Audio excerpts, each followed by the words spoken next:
வணக்கம். நீங்க ஒரு விஷயத்துல 100க்கு 100% கரெக்ட்னு எப்பவாச்சும் ரொம்ப உறுதியா ஃபீல் பண்ணிருக்கீங்களா?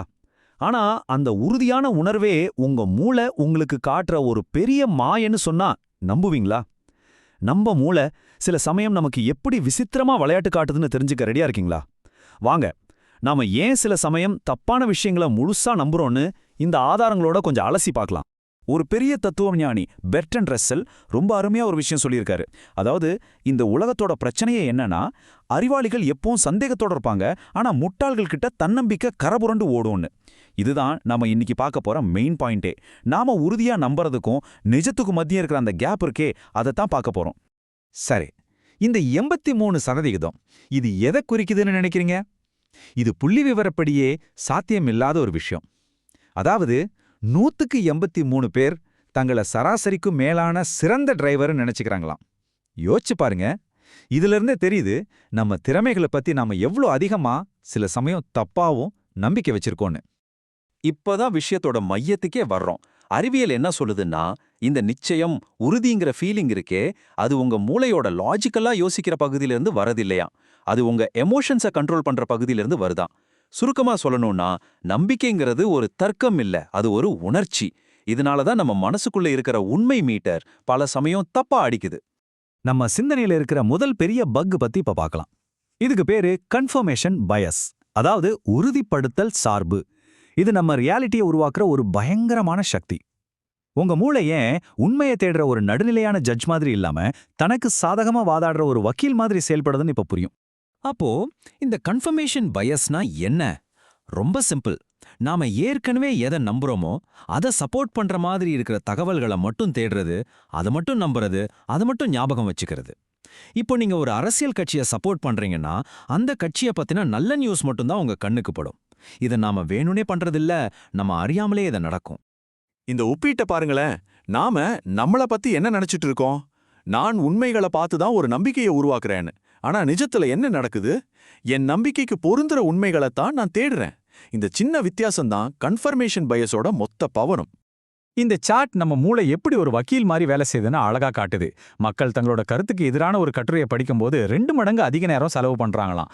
எதுக்கு தெரியுமா? அதுல இருக்கிற உண்மையை தெரிஞ்சுக்கவா? இல்லவே இல்ல. அதுல இருக்கிற தப்பை கண்டுபிடிச்சு இது தப்புன்னு நிராகரிக்கிறதுக்கு தான். நம்ம மூளை உண்மையை காப்பாத்துறதை விட நம்ம நம்பிக்கையை காப்பாத்துறதுக்கு தான் அதிகமா மெனக்கெடுது.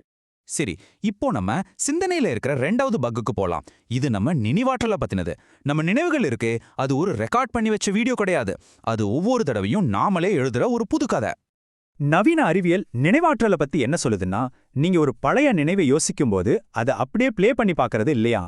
அதுக்கு பதிலா உங்க மூளை அந்த நினைவை அப்போதைக்கு புதுசா உருவாக்குதான். இந்த ப்ராசஸ்ல சில கேப்களை அதுவே ஃபில் பண்ணிக்கும், சில விவரங்களை மாத்தி எழுதிக்கவும் செய்யும். நமக்கு சில முக்கியமான சம்பவங்கள்லாம் அப்படியே ஃபிளாஷ் பல்பு மாதிரி பளிச்சுன்னு ஞாபகம் இருக்கும் இல்லையா? நேத்து நடந்த மாதிரி ரொம்ப தெளிவா. அதை நாம ரொம்ப துல்லியமானதுன்னு நினைப்போம். ஆனா உண்மை என்னன்னா, ஒரு நினைவு எவ்வளோ தெளிவாவும் உணர்ச்சி பூர்வமாவும் இருக்கோ அந்த அளவுக்கு அதுல தப்பு நடக்க வாய்ப்பு இருக்கு. சோ எமோஷனோட தீவிரம் உண்மையோட துல்லியத்துக்கு கேரண்டி கிடையாது. இது ஒரு செம இன்ட்ரெஸ்டிங்கான விஷயம், ஹைண்ட்சைட் பயஸ். ஒரு விஷயம் நடந்து முடிஞ்சதுக்கு அப்புறம் எனக்கு அப்பவே தெரியும் இது இப்படிதான் நடக்கும்னு அப்படின்னு சொல்றோம்ல, அதுக்கு காரணம் இதுதான்.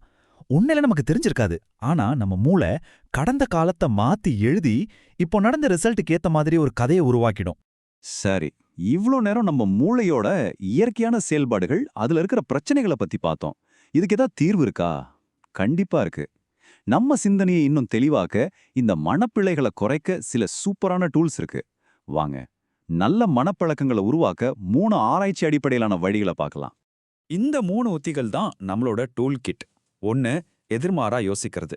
2, ப்ரீமார்ட்டம் அப்படிங்கிற டெக்னிக்கை யூஸ் பண்றது. அதாவது ஒரு பிளான் தோத்து போச்சுன்னு முன்னாடியே கற்பனை பண்ணி பார்க்கறது. 3, எடுத்த முடிவையும் அதோட விளைவையும் தனித்தனியா பிரிச்சு பார்க்கறது. வாங்க, இதை ஒவ்வொன்னா கொஞ்சம் டீட்டெயிலா பார்க்கலாம். முதல்ல எதிர்மாறா யோசிக்கிறது. ஒரு முடிவுக்கு வர்றதுக்கு முன்னாடி உங்களையே இப்படி கேட்டுக்கோங்க.